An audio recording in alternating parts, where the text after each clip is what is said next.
더불어민주당, 이것도 문제가 있는 것 같습니다. 우상호 비대위원장이라고 하나요? 그런데 그분의 말이 좀 지나친 것 같습니다. 그래도 우상호 그분은 합리적이고 사람이 줏대가 곧은 분이라고 평판이 나 있습니다. 그런 분이 어떻게 대한민국의 국민이 북한에 총이 맞아 사살되고 그리고 불살라서 시체를 태우기까지 했는데도 왜 여당이, 왜 윤석열 정부가 이것을 끄집어내고 지금 할 일도 많은데 왜 여기에 국급하냐? 왜 이 문제를 다시 꺼냈냐? 이 한 사람의 문제가 그렇게 중요하냐? 왜 하고 소리쳤다고 합니다. 인권을 가장 존중하고 가장 서민들, 가장 약한 사람들의 편이라고 주장하는 더불어민주당 대표, 즉 대표를 대리하는 비대위원장의 입에서 나온 말이 참 놀랍기만 합니다. 그 점잖은 분의 이런 이야기를 한 걸 보면 과연 지금 우리가 생각했던 더불어민주당, 저나 많은 국민들이 그래도 더불어민주당은 진보적이다, 또 민주적이다, 그리고 가장 약자들의 편에 서 있다, 이런 것이 조금이나마 희망이 되고 조금이나마 기대를 했지만 그 기대마저, 조그만 기대와 희망마저 싹 사라지는 순간이었습니다. 어떻게 자기 국민이 처참하게 북한군에 의해서 사살되고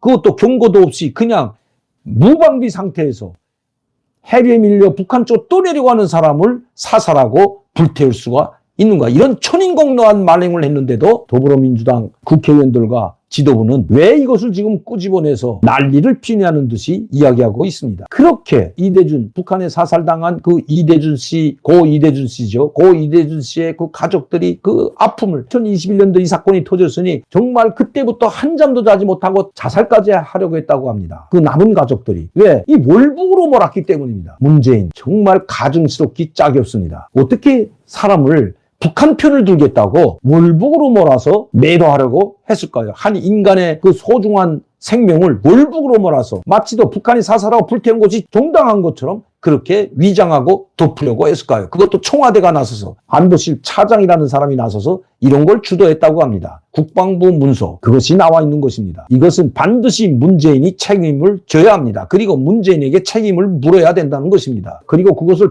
다시는 공개하지 못하게 대통령 기록물이라는 것으로 대못을 받고 15년 내지 20년 동안 들여다보지도 못하게 했다는 것입니다. 정정당당하다면 그것을 왜 대못받고 대통령 기록물로 15년, 20년 동안 보지 못하게 했을까요? 자기의 구리고 그리고 북한과 손잡고 북한에 추종하고 북한을 편들기 위해서 한 내용들이 그 기록물에 담겨져 있기 때문은 아닐까요? 이건 한 사람의 생명과 관련된 문제가 결코 아닙니다. 우리 대한민국 국민 전체의 문제이고 우리 국가의 문제이기 때문입니다. 북한에 굴종하고 빌붙고 사정하다 못해 이제는 자기 국민이 사살당하고 불태워 죽였는데도 불구하고 월북으로 몰아 이 사건을 북한 쪽에 유리하게 덮으려고 했던, 그리고 그 가족들에게 씻을 수 없는 상처 남겨준 이 문재인 전 대통령과 그 추종자들, 문재인 정부에서 일했던 사람들 반드시 책임을 물어야 합니다. 여러분, 왜 그러면 국방부에서는 그렇게 발표했을까요? 그건 소기만 보면 7번, 8번 사과했던 사과 국방장관이라고,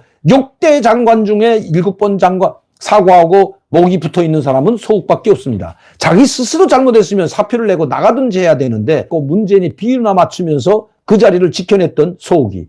그러니까 국방부에서 그런 지시문을 받아먹고 이 사건을 북한의 유리한 쪽으로 깔아 뭉개고 덮으려고 했던 것도 바로 소욱이라는 사람이 있었기 때문입니다. 정부가 바뀌자마자, 국방장관이 바뀌자마자 바로 그 분노가 국방부의 내부 밑에, 즉 국방장관을 제외한 그 밑에 있던 양심적인 사람들이 이것을 들고 일어났다고 해도 과언이 아니죠. 이 문재인 정부의 북한의 비굴한 이중대가 아니라 북한에 종속돼서 5년 동안 하수인 역할을 했던 그 진면모가 이 한 사건으로 고스란히 드러나고 있는 것입니다. 또한 북한에서 온 청년선원 2명을 북한의 말만 듣고 북한의 김정은에게 편지 보내는 날 함께 얼굴을 싸매고 눈을 싸매고 포스줄로 꽁꽁 묶어서 판문점으로 넘겨서 북한에게, 김정은에게 넘겨준 이 문재인, 씻을 수 없는 죄악, 반드시 책임을 물어야 한다고 생각합니다. 문재인은 모든 국민들에게 속고 대지하고 용서를 구해야 됩니다. 저렇게 태양 아래서 한강에 농사나 지면서 편안하게 보내겠다는 녹두리나 궤변이나 늘어놓지 말고 그 편의부동한 늑대의 눈과 같은 눈으로 문재인 집 앞에서 시위하고 있는, 그 죄행을 밝히고 있는 사람들에게 큰 소리치는 문재인의 부인 김정숙이도 똑같은 인간인 것 같습니다. 국민의 세금으로 수천 벌의 옷을 사 입고도 사과 한마디 하지 않고 세금으로 샀던 옷은 다 벗어놓고 나왔다. 그러면 누가 입지요, 그 옷은? 김정숙 그 몸에 맞춰서 만들었던 옷은 누가 입을까요? 그렇게 벗어놓고 나오면 됩니까? 할 말이 없으니까 이제는 벗어놓고 나왔다고 합니다. 그런 뻔뻔하고 파렴치한 인간들이 대통령이었고 대통령 부인이었다니 참 정말 한심하기 그지없습니다. 더불어민주당